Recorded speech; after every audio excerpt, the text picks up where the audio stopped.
madness that's indoor and taking a look back on some of the coolest car technologies I've seen here at the show.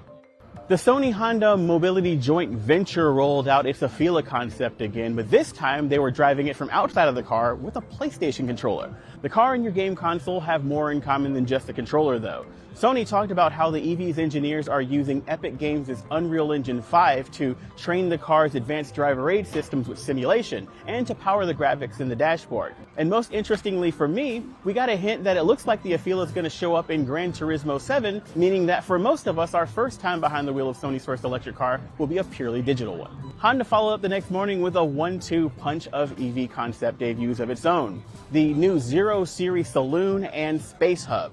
The former looks like Honda asked the question of what would happen if we built a Countach of our own but fully electric, while the latter is a comfy, funky electric van. Both concepts look amazing in their own way, and they're also a little weird in a way that I kinda love. But the reason that you should pay attention is that Honda said that they are building a production car based on the Saloon launching in 2026. Parallel parking is hard. Not for me, I'm a professional driver, but for the rest of you. And Hyundai wants to make sure that it's easy for everybody with its new Hyundai Mobis Mobion concept. This concept uses the new e-corner system, which is a robotics-based, highly articulated, independent steering system that allows it to do all sorts of things like crab walking parallel into a parking spot, spinning zero radius on the spot, and driving diagonally. You gotta see it, believe it. Just check the video out for yourself. We also saw the launch of Hyundai's second-generation eVTOL aircraft, the SA-2, from its advanced air mobility wing now called Supernal. This aircraft will be able to take 4 passengers and a pilot, take off vertically like a drone,